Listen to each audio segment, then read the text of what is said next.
Hey, what's the deal, YouTube? It's your girl, Miss Honey.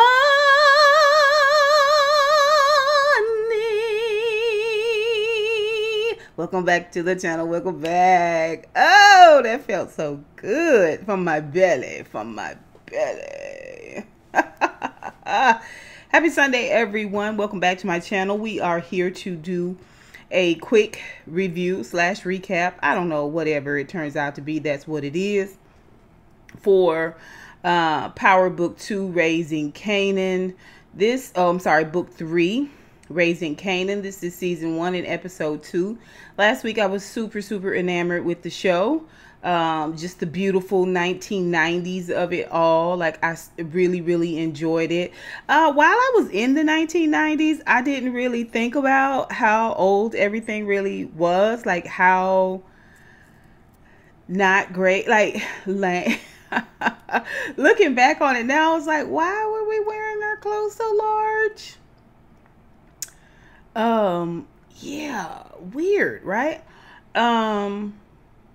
Yeah, I was enamored by last week. This week, I am back to my normal, sensible, picking at the scab self. So, all of my day one honeybees, welcome home. I can't remember what this episode is called, but I will put it in the description bar. I do have all the deets on the show, though, so let's get into it, okay? We're going to do this in 2 parts. We're going to do it from Rock and her crew standpoint, and then we're going to come in and talk a little bit about Kanan this episode and what went on with him. First, let's talk about Rock and the crew. The show opens with Kanan having breakfast and, frankly, in my opinion, being super disrespectful to Rock. This is something I think that is, you know, going to be continual as he gets older. Like, right now, he's not necessarily being checked at all. I personally think she should have had some of her boys mollywop him up, because honestly, even though he's her son, what he did was bad for her business. And sometimes when people are continually disrespectful in this setting, you know, which is the game in the life, right? They have to be taught the hard way. I think she should have had him mollywopped, like mollywopped, where he has to really ruminate on just what it is when you cross the wrong person, even if that wrong person is your mama. To me, that's how she could have really brought the lesson of what she was trying to teach him on home. But she's telling him, you've been in the house for a few days. You've been shot at. You did this thing. You going back to school today. You got to keep your eyes peeled. Like, you got to keep your neck on swivel. He was like, you were supposed to be teaching me how to protect myself. She was like, I'm teaching you by telling you, keep your head on swivel. Don't get caught sleeping. He just eating his eggs, and she done made him a lovely breakfast, baby. He eating that breakfast like it is promised every day. Yeah, he needed to be mollywopped. His spoil, and you not giving him that pointy part of your elbow enough, sis. You not, okay? Because he think he can rule over you. And when you got a big, strong, musty, smelly boy like that living in your house, you got to make sure you keep the sharp part of your elbow ready, okay? Just in case you try to buck up. I feel bucking. That's all I'm saying. I feel bucking. That's all I'm saying. Okay, so she sent him off to school. He head on out the house, and no sooner he get out the house, he kick a shell casing, and he reached down and look at the shell casing, and just like that, it's a shiny little object. His mind wanders. Car driving up slow. Raquel looking out the window. They look like they finna, you know, take a gat and swing it around. Instead, they throwing the phone books. Y'all don't remember how y'all used to get y'all phone books? Yes, that was the original way that you doxed somebody. When you got their first name and their last name, you just went and looked through the ABCs in the phone book and just found out their address that way. Just saying. Unless, of course, you marked your number private. Okay? Then you wasn't in the phone book. Just saying. Okay, so they was just throwing the phone book. And she was like, I'm rolling you to school. And, you know, he had a problem with why you got to take me to school. And she was like, look, I thought you was going to teach me the game. And yada, yada, yada, yada, yada.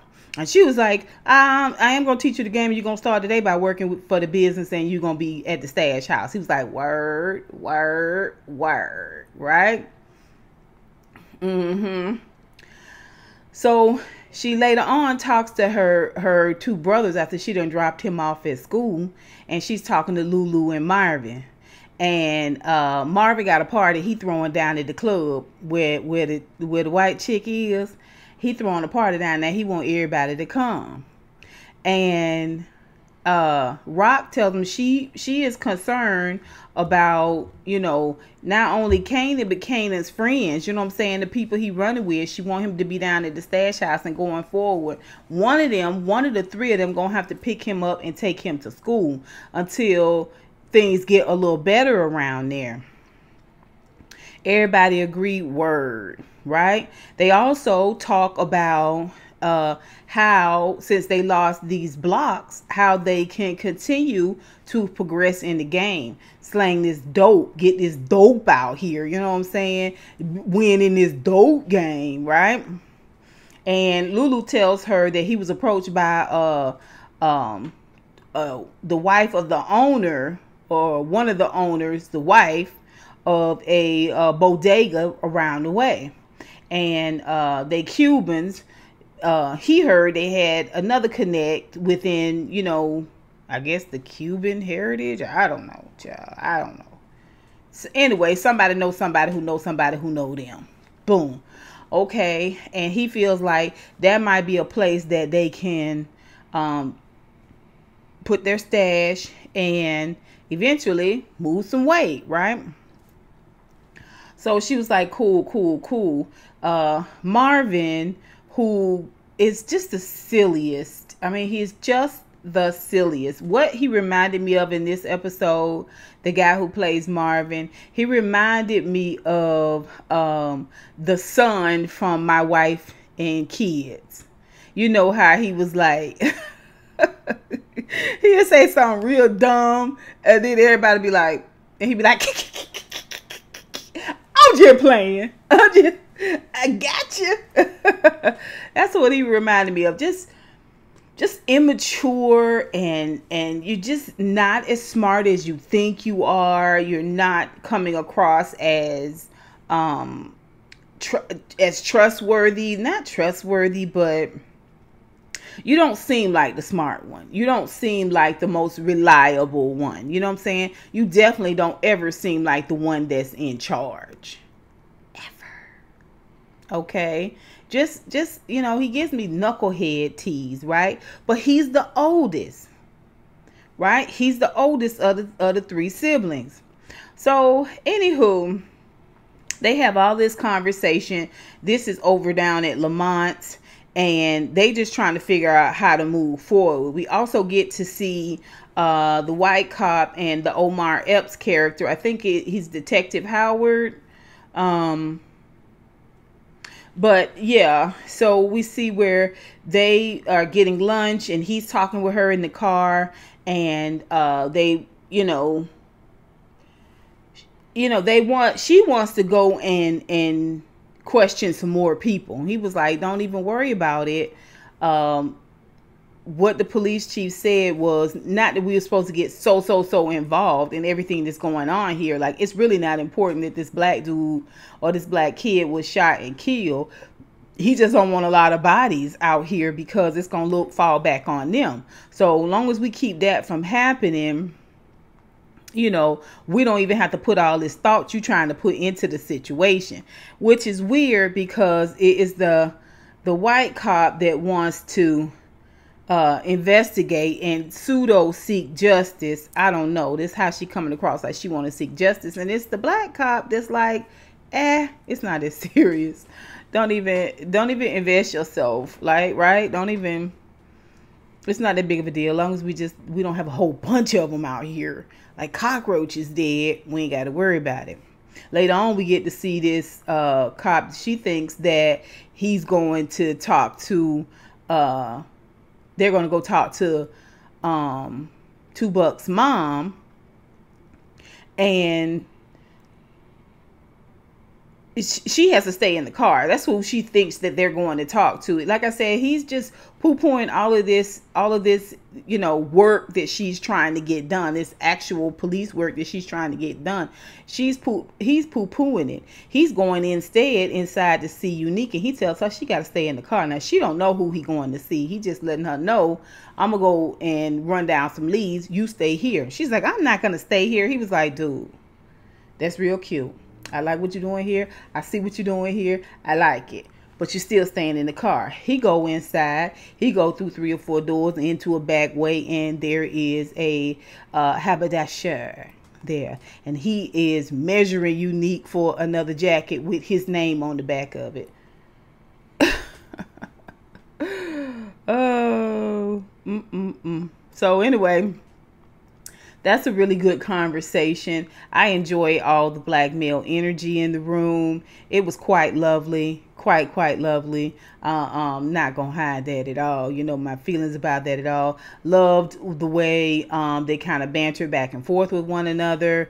They go outside and here's the thing. It's really two men talking. Yeah, one is a cop and one is a criminal, but they both have more respect for each other than they do for Rock. See what I'm saying? Like, she's holding her own in these streets, but all the Detective Howard can do is drag Rock's name to Unique. And all Unique can do is commiserate with it, right? This what their conversation really is about, is dragging Rock and saying why she's not good for these streets, why she not good at the game. Ever since she took over from where old boy died, streets ain't been the same.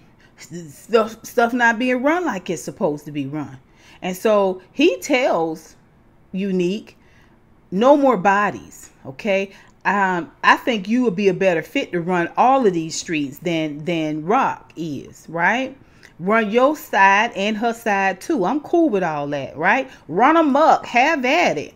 You know what I mean? And I'm gonna make sure you get that done as long as you keep bodies off of these streets. If you keep bodies off of these streets and keep these bodies down, no more bodies, I'm gonna help you, okay, overthrow this chick and get her out of here. Send her back to the maternity ward. Put her back in the kitchen barefoot and pregnant like she's supposed to be, right?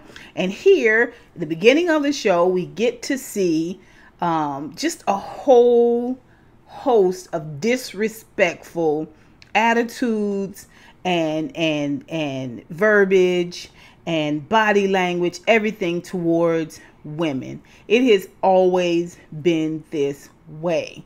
It has always been this way. From the youngest to the oldest, it's just nothing but disregarding, dismissiveness, disrespect. Starts the show out with Kanan disrespecting his mom. Now we got these two dudes here who see that Rock do walk hard, right? She do carry a big stick, but she gets no respect because she's got mammary glands and a uterus. Okay, it's worth making a note of, definitely. So we see where Kanan's on his way home from school, and Marvin goes and pulls up to them walking home. D-Wiz, Famous, Jukebox, and Kanan, and Famous want to go hang out. Jukebox is like, I can't hang out. She got other things she got to do. One, she hustles and sells polo gear, whether it's knockoff or boosted polo. Really, really popular at that time. And it said a lot about like what kind of money you had or had access to if you had on polo, right?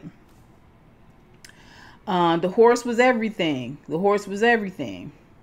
The emblems, everything, right? She does that to have money for herself and to pay for studio time. So she can't go with them, and she goes off on the dudes about she don't want to hang with a bunch of musty, stinky dudes. All she got stuff she got to do. She got business to take care of. And they was like, calm down. And Kanan once again is taking up for her. And it's like she going to get some money up so she could pay for studio time. He knows she also going to see her girl. So Marvin pulls up and was like, Kanan, your mom sent me to take you to your after school job. And he was like, that's right, word, I got a job, right? He forgot about that job. He forgot all about the conversation he had with Rock in the car that morning on the way to school. He thought he was on his way home, okay, to scratch his balls and eat a big old bowl of cereal in front of the TV. That's what he was on his way. He was kind of thrown off a little bit. Then he was like, that's right, I got a job. You know what I'm saying? I got money to make, you know. He hops in the car. He's like, yeah, let me give you a ride. He hops in the car with Marvin. And as an afterthought, Marvin looks over at Jukebox, who, by the way, is his daughter. Okay? And says, oh, you want to ride? She was like, nah, I'm good. He was like, nah, I know you good, but do you want to ride? She was like, nah, Dad, I'm good. Thank you, though. He's like, whatever. Drives on off. Okay. Later on, we get to see Marvin. He goes down to the club where he's going to have his party. He wants to talk to the white chick, you know, that's the host or publicist or whatever, promoter. And, he sees Symphony there. He's like, yeah, hey, you know, you the one that's trying to get with my sister. And Symphony was like, I have no idea what you're talking about. He was like, yeah, you trying to get with my sister Rock. You know what I'm saying? He was like, no. My business, kinda. And so Marvin's like, yeah, you better not be trying to step to my sister. You better not be trying to hit that, or I'll muck you up. And Symphony was like, I'd like to see you try that, right? Like, he don't back down. He did not let Marvin punk him out. And just like I said, Marvin was like, nah, I had you there, didn't I, dog? I had you, right? I had you. No, you got nobody. Later on, we see him talk to the white chick about having his party and having this VIP section, and he, you know, trying to smooth her up and get her to let him have this, you know, this party there. And he mentions her dog. Yeah, sorry about what happened to your dog. Are you a dog owner? She says. He was like, look, now when he walk in there, she's doing lines of coke, like,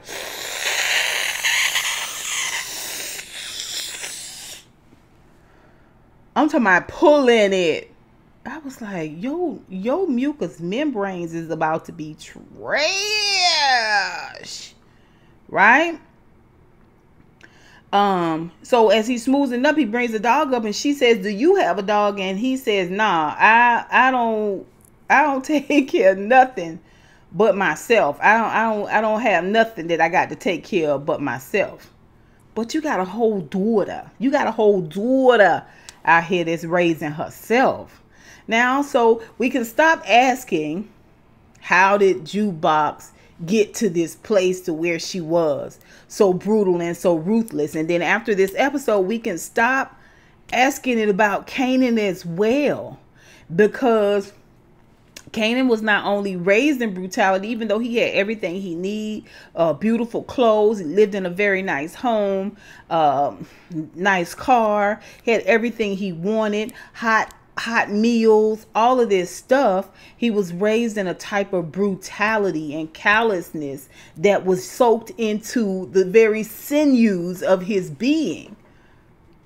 And so was Jukebox. You're not even being raised by anybody. She's basically raising herself and then being forced to keep an eye on her little cousin, who is Kanan.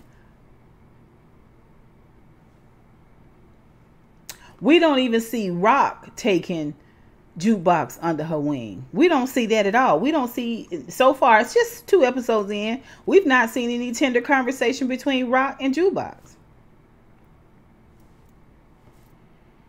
I mean, everybody was more upset with Kanan when he shot Tupac because it was messing up the business. But it wasn't the fact that he took a life. And now this, requires a bit of conversation.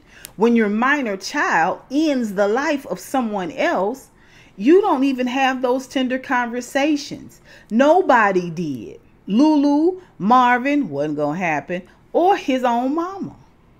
Nobody. Nobody says, how do you feel about the fact that you watched a man die and you were the cause of that demise? Nothing. No shame about it at all. Everybody just going on about their day, right? No big deal. So we hear this from Marvin and we realize, wow, Jukebox, this is how she got mucked up in the game. Her daddy don't care nothing about her. The streets don't care nothing about her. Really, at this point, all she got is Kanan and this chick she messing with, right? This white chick she messing with. Okay, so we see where Rock and Lulu on their way over to the bodega where they're going to talk to the business owners. They see Famous and D Wiz come out of the store. And she's looking at him and she's talking to him and she's sizing them up. They a little nervous. They a little, shifty. And even D Wiz, he don't really want to look at her directly in the eye. And she sizes up right away which one of them is probably the one that was what helped Kanan get a gun, right? Because she also learns from D Wiz that she asked how his mama's doing. Yeah, she doing all right. My brother home, he been upstate, you know what I mean, in the clink in the penitentiary, and she nervous about him being home. She was more comfortable when he was away. And so Rock makes some summation in that little bit of a conversation, and she goes on in. When she goes on in, she sees the woman behind the counter, and Lulu's like, hey, about to introduce, and she look up and he see that she got a black eye. And then she got her head down and she ain't saying much. And he's like, wait a minute. Now you approach me about doing some business and now you acting like what's up? Like everybody's kind of quiet, but they're kind of trying to size up the situation, he and Rock. And we see this Cuban dude walk from the back and we realize, oh, this the wife, this the husband. He whooping on her behind. We came to talk business, Lulu said. Right? Or it might have been Rock said we came to talk business. She don't talk business. She don't talk business. Okay, you want to talk business, you come talk to me. So they head on to the back, right? And the wife looked like a whipped dog. She really do look like a whipped dog, right? Go on to the back. The dude show him he got a back room back there where he could stash, right? And it could be all locked up and secured. Rock checking it out, but he insists on, and she's checking it out and talking to him and giving him the terms of the situation. He's insisting on talking to Lulu to the point where Lulu is like, why you keep talking to me? This the boss right here, right? He can't really reconcile that because in his culture and where he come from, specifically in his own property line, he run everything. Okay, with apparently a strong backhand. All right. And Rock, stays firm, makes it very clear, lets him know he wants part of the half of the action as well. He obviously think, these dumb Negroes anyway, and this is a woman. Let me usurp my authority over this situation. Rock was like, what you will not get is a piece of the profits. What you will get is a little bit of rent for stashing my ish. Okay, that's it, and that's all. What's up? He was like, oh, okay, I believe I'll take that deal. She's like, yeah, I believe you will too. So that's that. Later on, she meets with Unique, Rock does, and they try to have a little bit of a conversation about how they gonna move forward. What's gonna happen? Like, what are we gonna do? And she's still consistently getting pushback from Unique, who, by the way, has gotten cuter since episode 1. All right.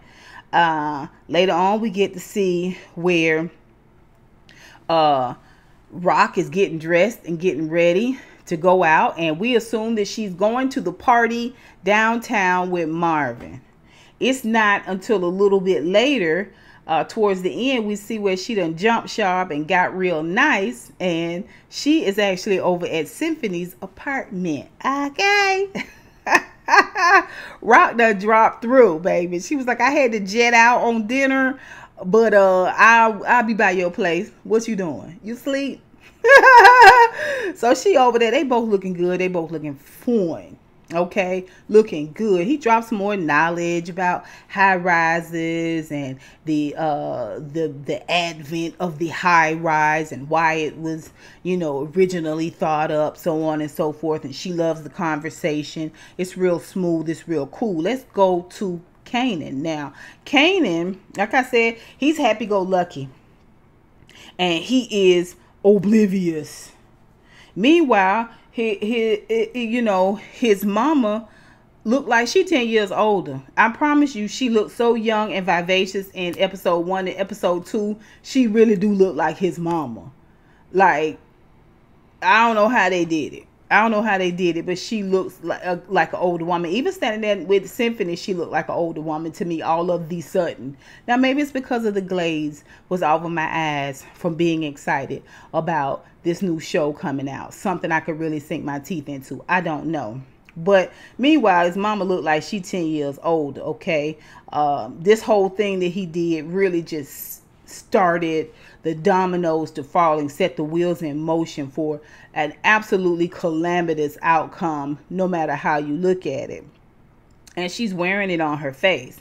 So, Kanan's popping around being disrespectful as if he don't have enough to keep him from being distracted. We see where Davina, who turns out was Tubuck's girlfriend, right? The dude that he shot and he and D-Wiz shot and killed. She having a fight in school with Tubuck's other girlfriend, right? Tubuck had several girlfriends, right? Although Davina's considered to be the finest chick in the school, he also had to have somebody else. It's not enough that you got Halle Berry and Janet Jackson and Beyonce. You also need to get you 2 or 3 other chicks, right? It's been this way all of our days, right, ladies? All of our days. Okay. And he's got a heart for her. He sees where she's fighting and he sees where she is sitting there. I mean, she was fighting the girl too. She's a champ. She's sitting there in the principal's office, and he learns in this moment that her mama's strung out and that she always got her little sister because her mama always strung out.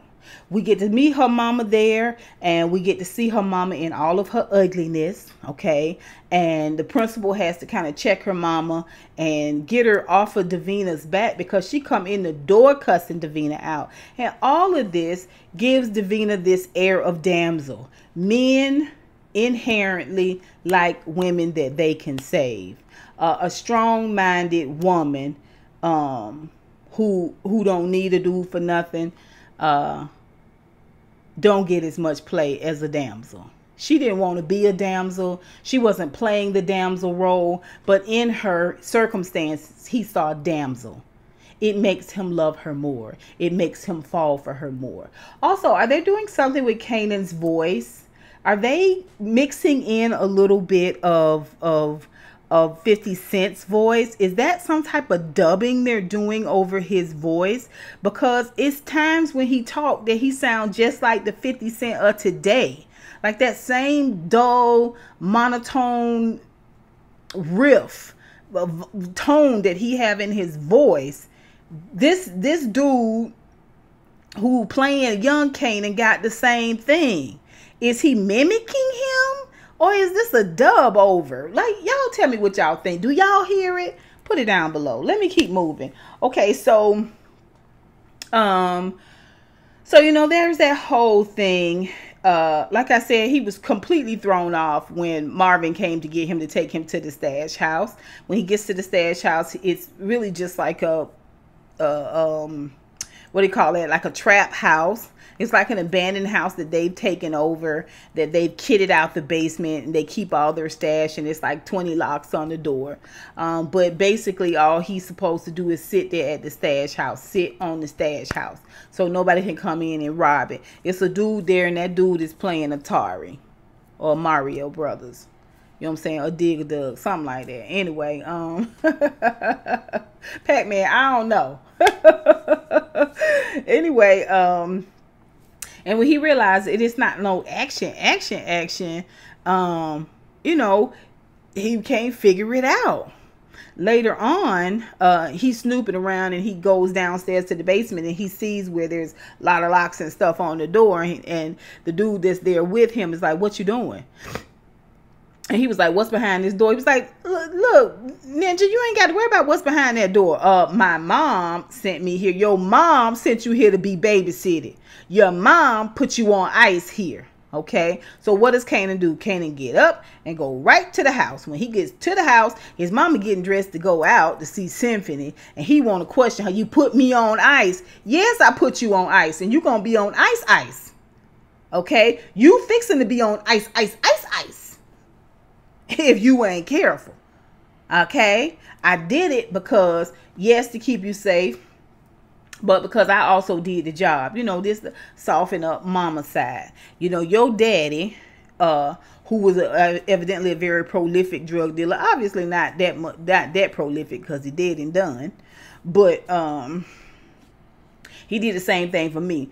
Number one, because I was pregnant with you and he want me out here wrestling with no crackheads, but also because he wanted to see if I would listen, if I had the capacity to be obedient, okay, to do as I'm told, okay, to play the long game. And Kanan seems like he gets this type of conversation.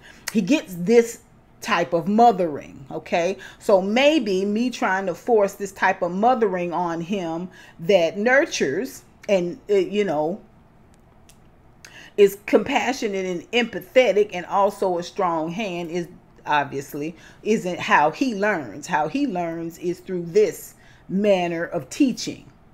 Okay, teach me like I'm a drug dealer. Talk to me like I run the streets, mama. All right, stupid. So we had already seen a conversation happen before Rock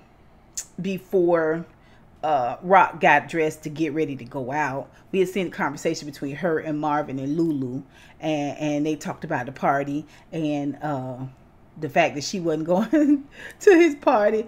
And she told, before she got up from the table, she told Lulu that Reggie Jackson. And Lulu was like, I understand, but it's got to be done. And Marvin is like, what are you talking about? The minute they said Reggie Jackson, I was like, that's the home run king. Reggie Jackson is the home run king. What does a home run have to do with anything? So fast forward, she getting ready to go out. She had this conversation with Kanan. Kanan seems to understand. She was like, you staying home tonight? I'm going out. And he was like, where you going out? She was like, don't worry about what's going on with your mama, because your mama's grown. Call a friend, have a friend come over. Okay, D-Wiz. I got a bootleg copy of New Jack City. Y'all can watch that. Have a sleepover. I was like, this ninja is a murderer. This ninja is a murderer. Like, it's crazy. You can have a friend over for a sleepover. Okay, he was like, cool. Now he trying to be obedient. He trying to listen right after the speech she done gave him. Okay, give him a little kiss. Mama loves you so much. She does a little snickerdoodle. Yes, she does. He's a killer. Okay. So, she gonna do what she gotta do. Next thing we see D-Wiz walking down the street. He on his way to Kanan's because Kanan done gave him a call and let him know, hey, I got that bootleg in New Jack City. Come over. We'll drink my mama beers. Okay. Smoke a little weed and watch New Jack City. Okay. And D-Wiz like, I bet.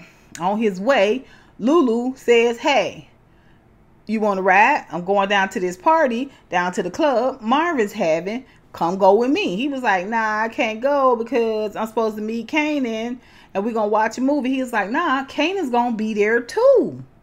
Kanan's going to be there too. I was just picking you up because I was on my way. Meanwhile, the bus is pulling up across the street. And as D-Wiz is getting in the car, he was like, oh, okay, well, Kanan going to be there. I'll go. He gets in the car. We see where Jukebox is getting off the bus and she see that Lulu is picking up picking up D-Wiz. They get down to the party, D-Wiz and Lulu, and Lulu is talking to this chick who is a working girl. And they having a lot of conversation. He walks up, D-Wiz walks up to Lulu and was like, hey, where's Kanan? Like, what's happening with Kanan? And, you know, he was like, oh, he coming. He on his way now, as a matter of fact. He'll be here at any moment.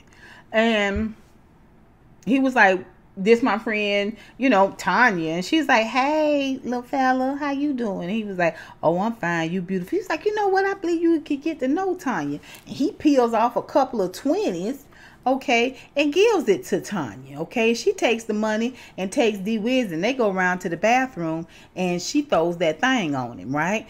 Over the toilet, she allows this young boy, high school boy, to whatever, right? So, meanwhile, Marvin running around the party, child, and he's chasing after this white chick. He is so acting like he is so enamored with this white chick. I really hope this is all a game. I really do. He meets a couple of dudes in line who want to assert themselves as possible members of the crew. Check us out. We came here to check you out.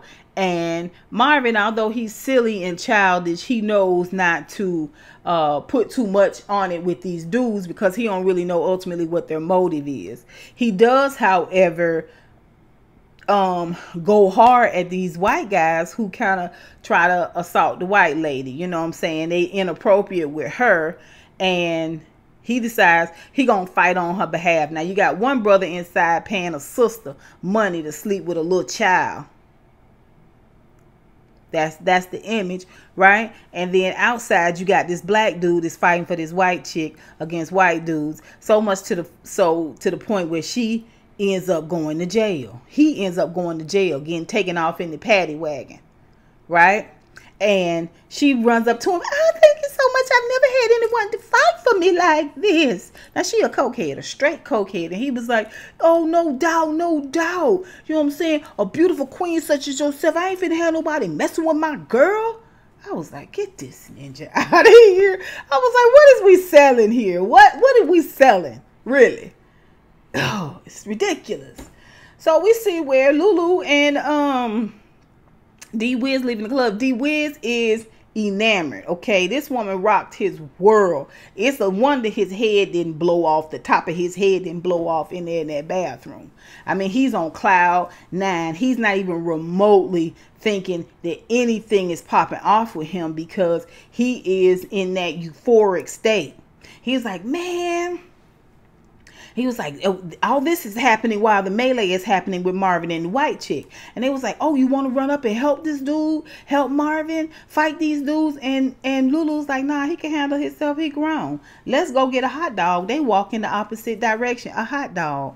They walk in the opposite direction. They taking a pee on the side of the building. And all we hear is D-Wiz talking. That's all we hear. Man, Kanan missed a crazy night. The night was good. I had a good time. Yada, yada, yada. Meanwhile, we see Jukebox walking up to a bathroom mirror looking like she got cramps or she been shot or something. She had this weird look on her face and she starts to sing You Give Good Love by Whitney Houston.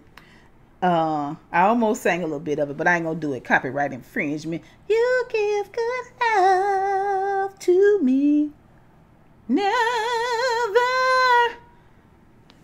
Anyway, all of this is going on. She's singing and it turns into a soundtrack for the last part of the show, right? Turns into a soundtrack. Okay. And so while we see, Rock riding Symphony into the sunset, baby, okay, giving him that good love, and we get to see Kanan checking on D-Wiz for the 100th time. He is at home calling D-Wiz's home. Hey, Miss Williams, is D there? Because I've been trying to reach it. No, okay, thank you so much. So we get to see while Kanan is checking on D-Wiz and Rock is riding Symphony. Okay, while Marvin is falling for the white chick, while Jukebox sings in the background over it all, and as Lulu and D Wiz finish taking that whiz on the side of the building, D Wiz says, "Hey, Renee was a really, really great chick. Do you have her number?" We see Lulu pull out a gun and shoot D Wiz dead in the head, kill him dead.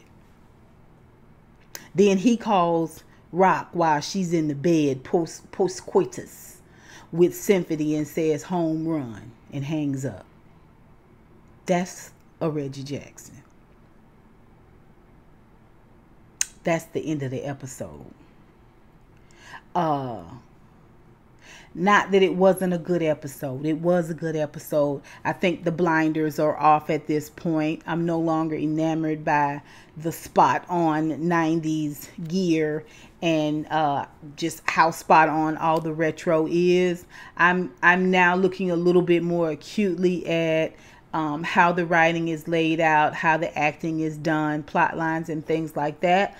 And so I was acutely aware of the level of misogyny in this episode, and I think it was a part of the times in the 90s. I also think it's prevalent in a lot of writing now, where we write in the uplifting of white chicks and the degradation of black women. Okay, we got to see a moment between Jukebox and her girlfriend who is white, where Jukebox kind of had to assert herself and break some of those microaggressions and stereotypes, and the white chick does a good job of explaining, but at the same time it's gonna be that way for her forever. It's that way in her own family. It's no wonder Jukebox turned out how she did. She was never nurtured by anyone. It's no wonder that Kanan turned out the way he did, because not only was he not nurtured,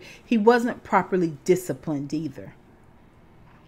He wasn't properly disciplined. He was allowed to run amok and think that he was entitled to something.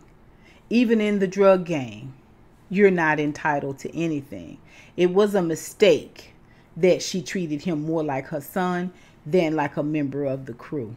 Okay, treating him more like a member of the crew would have probably yielded more love from him than treating him as though he was her son. It's oxymoronic, I know, but she never prepared him for the game she was putting him in. Teaching him how to shoot a gun has nothing to do with it, really. It's only just part of it, in my opinion. Also, we see that Rock is cold-hearted, man. She's cold-blooded. The tears that was welling up in Lulu's eyes when, he put that gun to D Wiz's head. The tears that welled up in him, I felt that for him. But like Rock said, this the game. It has to be done. I don't like it no better than you. Okay, so we see that cold-bloodedness and ruthlessness is really in Kanan's bloodline, man. From his mama to his daddy. Y'all tell me what y'all think of this episode. Is it me or is the intro still too long? I don't know. Y'all put it down below. Until next time, honeybees. I'll holla.